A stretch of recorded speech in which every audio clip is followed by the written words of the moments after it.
Hello, everyone, and welcome to Coffee with Convery, the podcast that's your launchpad for your career inspiration. I'm your host, Brian Convery, and around here we believe success isn't always about climbing the corporate ladder. Sometimes it's about building your own jungle gym to success. Each episode, we share real stories from all kinds of careers and all levels to help you design a career portfolio of sorts that fits you and your passions. Today's guest understands something more people don't realize until much later in life. Careers aren't ladders, they're stories. Ella Weatherilt is the Director of Talent Acquisition at Medcan, with leadership experience at Walmart Canada, Spin Master, and across agency recruiting. But beyond titles, Ella is a storyteller at heart, an English literature grad who turned narrative thinking into a career, helping people move from one chapter to the next. She doesn't just hire talent, she helps people make sense of their futures. Ella, welcome to Coffee with Convery. Hey, Ryan, thanks so much for having me. Good to see you. Good to see you. From one talent acquisition person to another. Yeah, We're gonna have fun with this. So first up, superpower. What is it? communicating. Communicating. Awesome. Mhm. And school could be high school or university, doesn't matter. But what was your favorite subject? It was obviously English. There Love to read. you go. It's good. Yeah. We need it. We all start somewhere. What was your first job? So this is a bit of an odd one. I was actually an usher at a vaudeville show in the Yukon, which is where my sister lives. She hooked me up with the job. It was all Okay. very like on theme of the gold rush. But yeah, very unique, very fun. I think you're my first usher in the Yukon. That's for darn sure. Yeah. Absolutely. If you had to describe yourself in one word, what would it be? um, I would say curious. Curious. Mhm. Awesome. All right, so take us back to that first chapter before Medcan, before Walmart, before leading national talent strategies. Um, did you ever like imagine yourself in talent and recruitment back then, or did this career reveal itself to you through your various experiences as you got started? Yeah, I really love this question because, to be honest, I don't think I've ever met anyone who works in recruitment or talent acquisition who actually intended to work in the I would field. agree. So yeah, I totally fell into it. I graduated with an English lit degree, like you said, which unfortunately wasn't as attractive to employers as I had hoped. And, I graduated just after the 2009 recession. So Yeah. it was really difficult to find a role and really kind of kickstart my career. So, um, I had temped all through university. I had quite a bit of just like receptionist experience, admin. I actually did a lot of work in accounting departments, which I Okay. now find hilarious because I'm not good at math. I'm very much a words person. Yeah. But I ended up actually through a friend of a friend getting an interview for a receptionist role at a recruitment agency called Lock Search Group.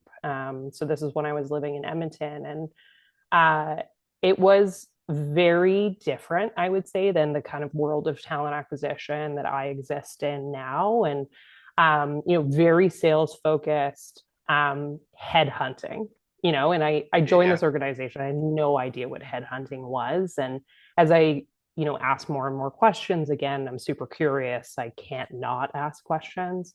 The more I learned about, I think what really hooked me first was the searching for talent, like the actual research that you do, like diving in to try to find people's contact. Like back in the day, we were Yeah. cold calling, right? I don't want to date myself here, but um, you know, that research aspect, that kind of investigation, and then, you know, the impact that just developing relationships had in like a revenue Hmm. sense was something that I had never really thought of.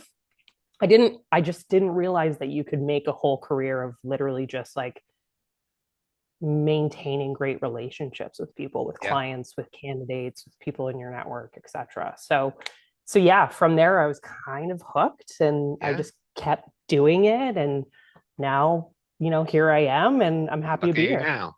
Yeah. Exactly, exactly.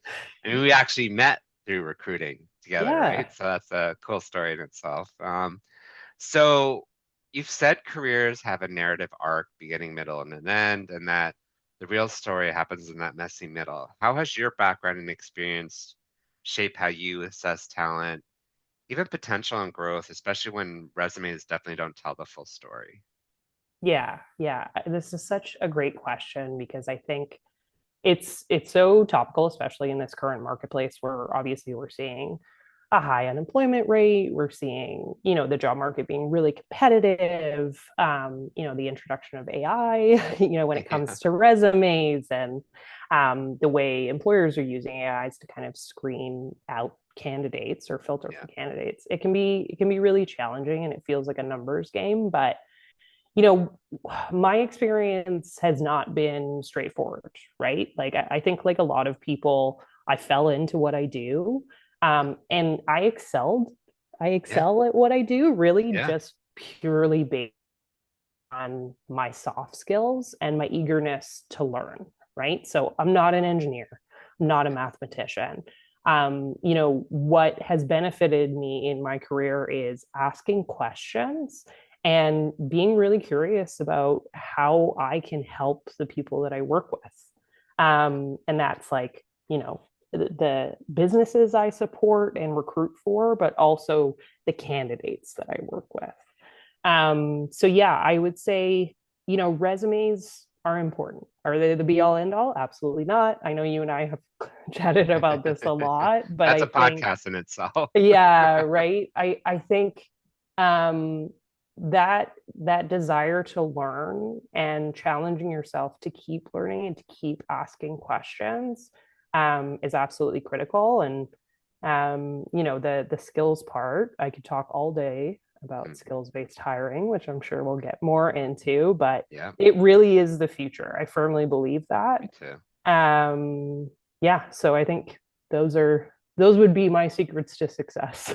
Awesome, awesome. Thank you for that. And I know you describe yourself helping people from one chapter to the next.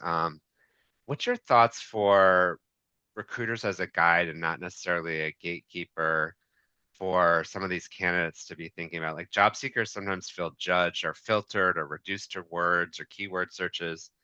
Um, but that can be true in some cases, especially depending on the recruiter and the company and how they're processing candidates. But what do great recruiters actually look for in the most candidates that most candidates don't realize?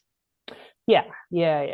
I think it's a challenge sometimes, right? Like It is. especially with working in the world of talent acquisition. Like at the end of the day, I am an employee. I have a job and I have a mandate like anybody else. But like you said, like we can't take the human piece out of the work that we do because experience is it's a KPI for recruitment. It's a KPI for talent acquisition.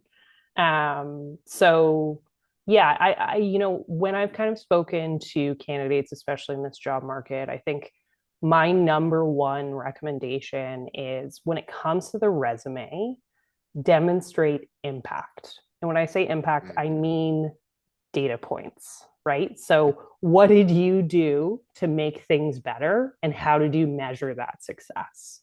Um, Resumes, I think they've evolved a lot over time, but for most people, the idea of a resume is here was my job, here's what I did at that job.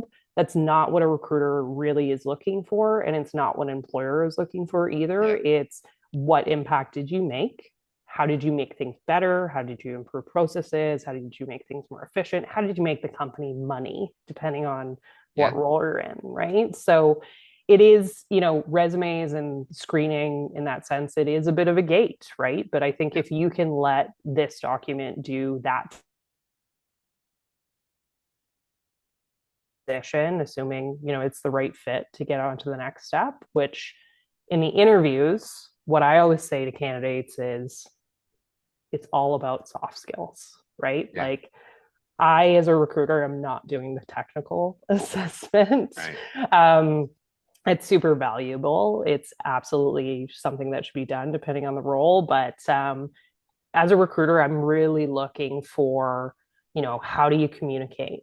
How do you speak about, what you're good at, what you're passionate about? How do you manage relationships, right? Like soft skills and relationships to me are the same thing. The way you communicate is how you demonstrate competency and build trust with your colleagues. And those are requirements for whatever kind of work that you do. And it will also speak to, what we'll call cultural fit, right? Mm-hmm. Like within an organization, the values, the goals, the objectives, what a company is all about, its identity. People either fit with that identity or they don't. And if they don't, it's probably not the best fit for that person, anyways, right? Yeah. So I think it's that line of, being authentic Yeah. while being professional, and communicating that in 30 minutes, right? Yeah. 30, 45 minutes, an hour. Yeah. No, absolutely. Great advice and Mm-hmm. insights. I was talking to someone today who said that they were struggling with, you know, trying to find the right candidate for the job or what have you. Anyways, they went through a series of interviews in person, right? Because now we are back to that too. Yeah. And this one candidate, and this is not why they, I want to be very clear on the podcast, whoever's listening, this is why they got the job. But one of the Mm. things they did is they personally thanked the security guard by name for helping them get into the room that they needed to get into. Yeah. And it was mentioned by the security guard to the person that, this not in the front of them, but Yeah. whatever. And those behavioral values and by name, Yeah. recognizing someone helped you, Yeah. this person got the job. Yeah.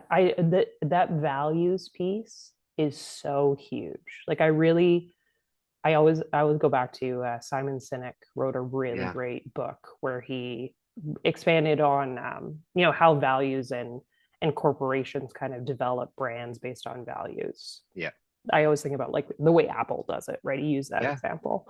yeah, But like values really are like ideally you want to work for a company where the values that are posted on the career website are actually lived within the organization.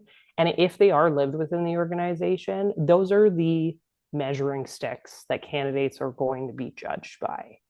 Because if you've got to the interview, you already have the hard skills, right? Like yeah, that's the stuff that's going to be on paper. It's the values alignment that I think really makes or breaks a great hire. 100%. I Yeah, 100% agree. it's absolutely critical. It's big time critical, and take the time to please and thank you and the other things that go along with, right? I It's mean, be a person, right? Like treat right, others how you want to be treated. It's so exactly. simple. Like and again, experience, right? Like Yeah, this is what it all comes back to, and it's really simple things, but yeah, I think in our profession we're like, hey, I get to see this all the time, the impact of 100%. values and the impact of experience, but people who don't do what we do every day Yeah, obsessively, like it's not as apparent, which is totally understandable. absolutely. So many of our listeners who have told me in the past or through conversations, they feel pressure to have their careers figured out early. The right major, the right job, the right company.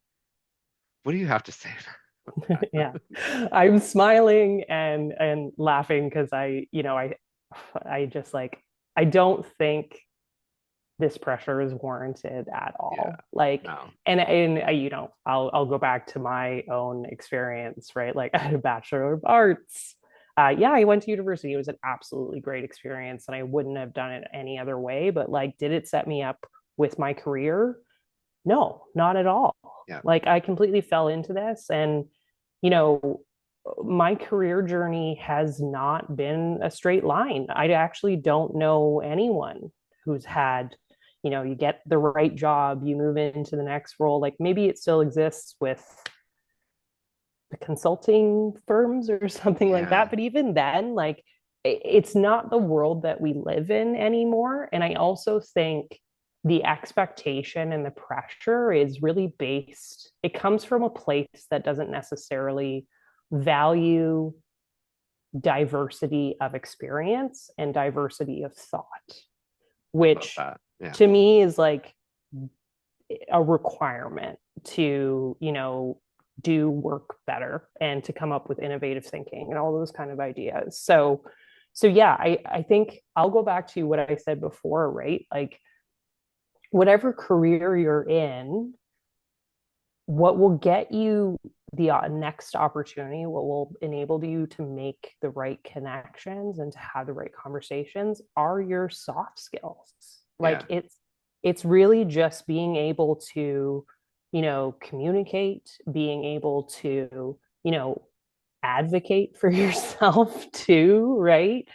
And take the opportunities to ask questions to learn where the opportunities are. Like, I think, every great professional is the person who has taken full advantage of, the intelligence of the people that they've worked with, the, resources that were available to them at their current organization. It was all about, doing what you could with where you're at versus being at the right place, the right time.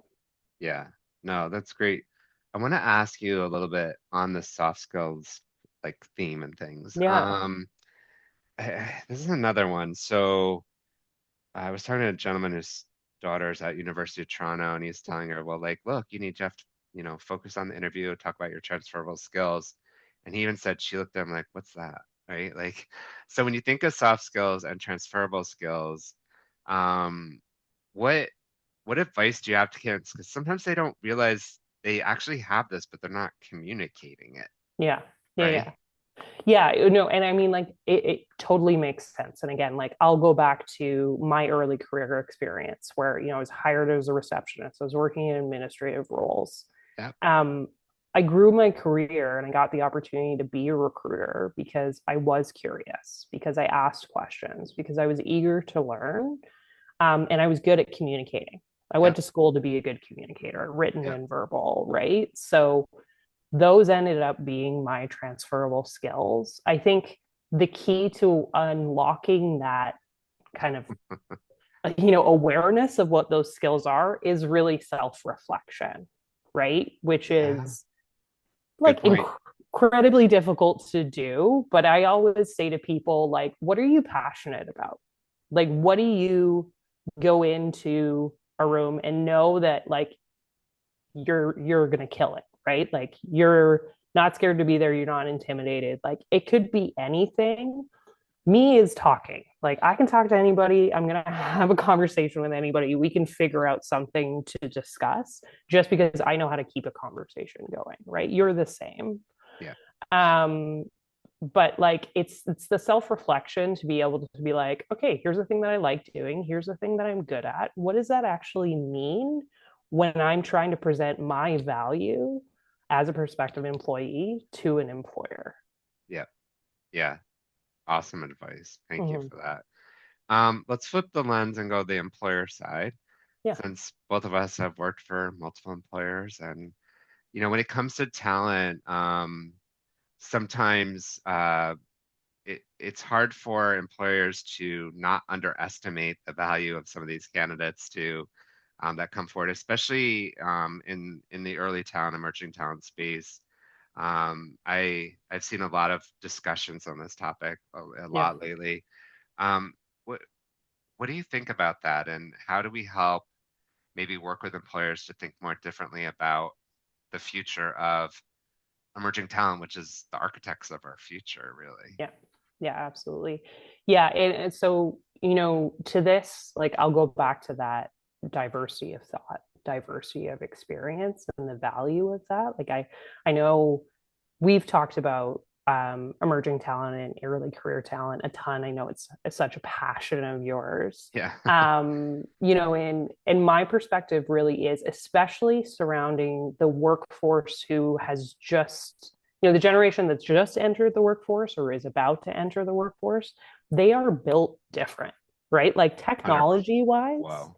they grew up with a computer in their home, they grew up with a computer in their hand, they grew up with an immediate access to information, which all of the other generations in the workforce, mine included, did not. So the way they think, I honestly, because of this, supportive technology and this experience with technology, I honestly think they think faster than we do. And I never want to make generalizations, but I think you know, that kind of fresh perspective, that experience growing up with technology, that different way of thinking is in and of itself a skill and a Yeah. valuable experience that you will not find in someone who is 5, 10, 15 years in their career because Yeah. they have had a completely different way of going through school, of engaging with employers, everything, COVID, like, I think on like the subject of COVID, not to run away with myself here, but adaptability is Big so time. huge. It's something that we speak about all the time when it comes to hiring and talent and, performance management and success. Adaptability is the number one skill set that every employer is looking for since 2020. And I don't think that will change. I think it's, in fact, just going to get more and more emphasized Yeah.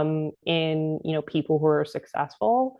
Um, I believe that early career talent is like highly adaptable. They've had to be. They've lived through a completely different experience than everybody else. So Yeah. yeah, No, I think all of that is incredibly valuable. 100%. And I love that you Mm-hmm. went to adaptability too, because if you have that mindset and that growth mindset, we know, and I'm sure you've been in many conversations about this as well, is like upskilling is a thing, Yeah. right? And you have to be adaptable to that thought. You have to Mm-hmm. be adaptable to upskill, right? Yeah. And because stuff like for the two of us, we've experienced in our careers, like things are changing faster than ever, Just so fast. Yeah. right? Really, really fast. Yeah. Then we both sound old, but we're not going to get into that. But it's the it's truly. I love that you went into adaptability because it is such a big Mhm. skill to have, and then be open to the fact that what you were hired for today may not be what's going to happen tomorrow.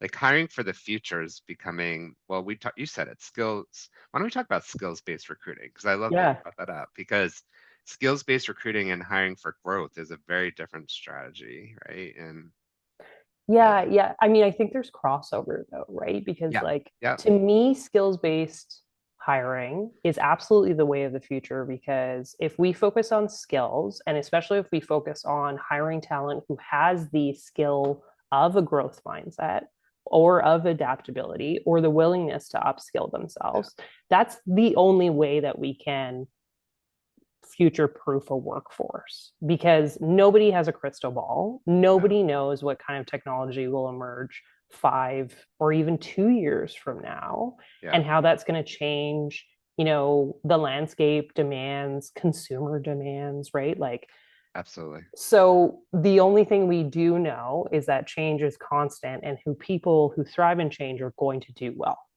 yeah, Like, and so uh-huh, to me, that again, it just all goes back to the soft skills, and adaptability and curiosity and an eagerness and demonstrated ability to learn being those soft skills. yeah, for sure. Mhm. I'm sorry, I just want to take a quick drink. You're certified in mental health first aid and equity focused talent practices. How can organizations build hiring career systems that don't just extract performance, but actually support human sustainability? Yeah, great question.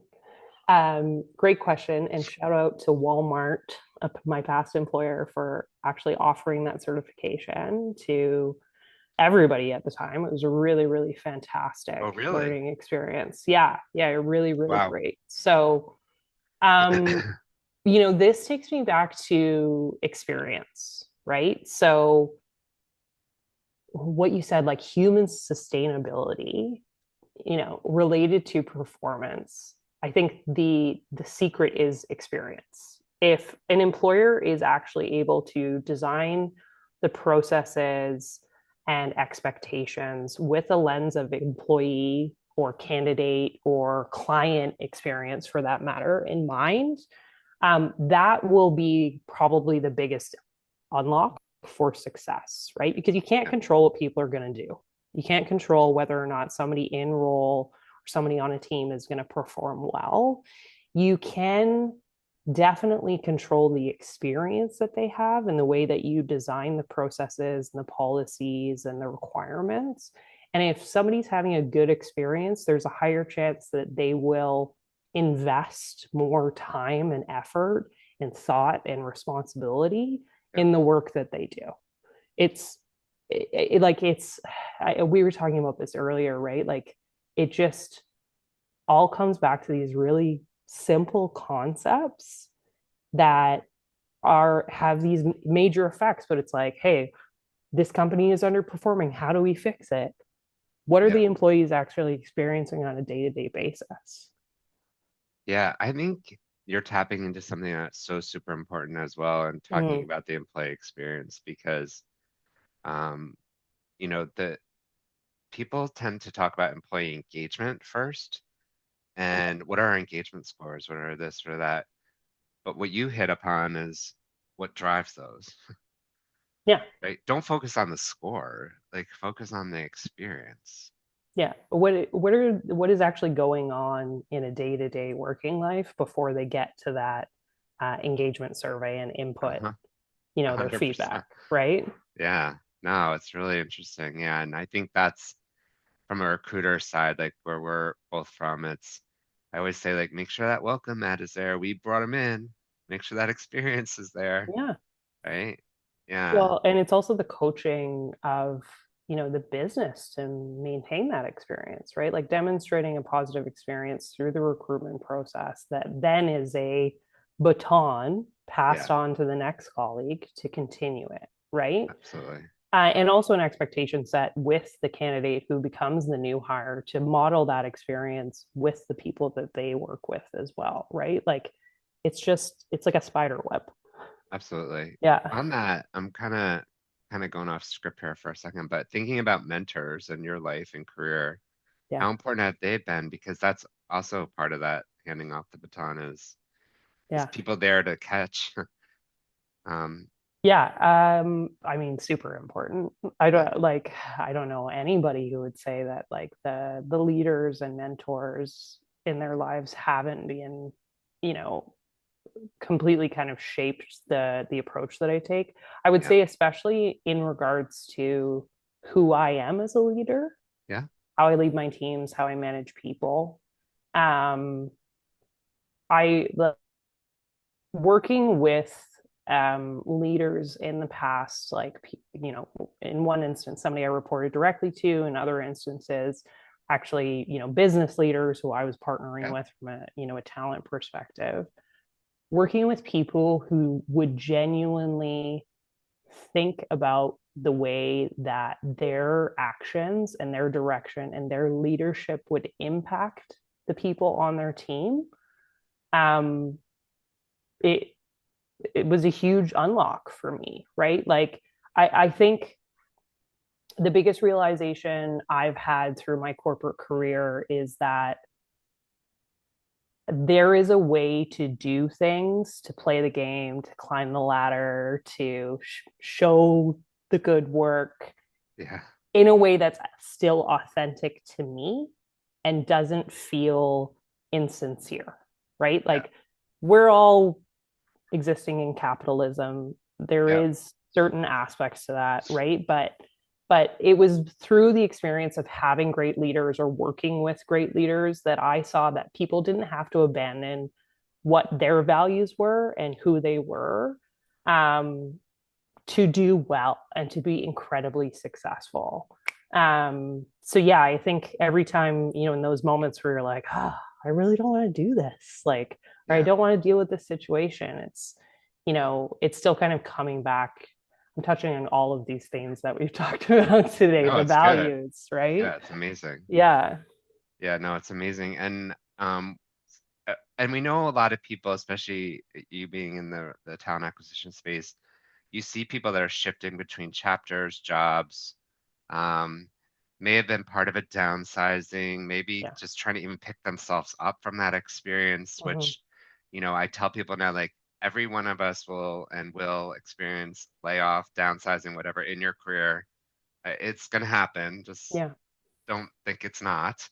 Um, but who is someone maybe who's stuck and kind of thinking about this time, um, and they're not really where they started and not really where they want to be. What would be your advice to, you said earlier about trusting this, telling the stories, trusting the stories, but it's and trusting the process. But what would you tell them about, um, like how to pick yourself up from that?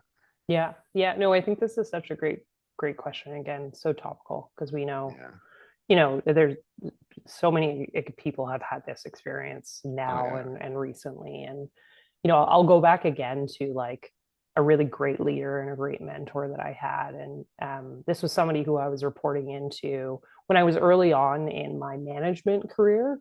Um, he had taken me aside, I think, and had recognized that I was, really trying to do my best in this new role. But in doing so, I was being probably a little bit too hands on, right? Every new manager goes through Oh this. yeah. I did too. He said to me like straight up, he said, if you do not give the people on your team the opportunity to fail, they will not learn. So that is what I would say to anyone who is feeling stuck is failing is learning. Like it is absolutely, you cannot learn, you cannot grow without experiencing failure, without experiencing things that feel like they're not the step in the right direction. They're not the next step on your Yeah. path or what have you. And this is, I think the people who are able to take every opportunity as a learning experience and do that exercise of self-reflection and really think about, what the experience, even though the experience wasn't great or experience that they wanted or that they asked for, what they learned from it, what Exactly. experience they can then take from that into the next step for them, whatever that may be. And yeah, I mean, coming back to the theme of control, right? Like none of us can control anything. The only thing we can do is take advantage of the opportunities that are in front of us, even the ones that suck, Yeah. I frankly. agree. No, I agree, and reflect on that, learn from it. I love that. I love your insights there on that because it really does, give some insights into that whole situation. I'm thinking about twisting this question a little bit here. So on the from the recruiting talent acquisition space, there's a lot of people out there looking for jobs right now. There's a lot of people who are in jobs that they don't like. There's a whole bunch of stuff going on, obviously, and this, you know, there's periods and spikes, as we both know, in things that happen that are also influenced by the economic conditions and other stuff too. But given that said, what would you say to someone who's out there on the job market and trying to think about, you know, picking themselves up every day to apply for jobs and to do things? What advice would you give to that person tonight about how to how to keep going? Yeah. I think I'd probably say stop being so hard on yourself. That would be my first recommendation because I mean, we've all been there, right? Yeah, Like, and I think that is the thing that makes that experience so incredibly difficult is the voice in your head, um, constantly analyzing and judging and, commenting on the situation that you're in, right? That you don't have control of. Um, so yeah, I think that's first and foremost, give yourself a break, right? that's for The sure. the other one is, I've repeated myself a few times on this, but I think again, it's being able to take the opportunity to self-reflect and to think critically about who you are, what you bring to the table, and how you articulate that. What is your self speech? What is your 5 minute elevator pitch? Like when you are given the opportunity to show up, how do you present yourself? Yeah, And how does that incorporate everything that you've learned in this experience that has been very difficult, as well as all of your past successes? yeah. Wow. Amazing. Amazing. As I knew it would be with Oh, thanks, Brian. Thank you for for reminding us that careers aren't always just about perfection, and it's about that progress, curiosity, and especially the learning, like as you Mhm. pointed out. So thank you so much for hopping on with me and sharing your story and your journey with the listeners and giving us some insights into all the great stuff you're doing. I really appreciate you being on the podcast. Yeah, thank you so much for the opportunity. It's been delightful. Every time we chat, it's such a great conversation, and I think you know this podcast and the dialogue that you encourage is so valuable. So I really appreciate the opportunity. Oh, thank you. Same here. Same here. So glad we've met. Likewise. So, to our listeners, if this episode moved you, share it with a friend, subscribe to coffeewithconvery.com podcast. You can also follow us on Instagram, where we share behind the scenes stories, clips, and other things. This is Coffee with Convery, where we remind you that success isn't always about that corporate ladder, but sometimes it's about building your own jungle gym to success.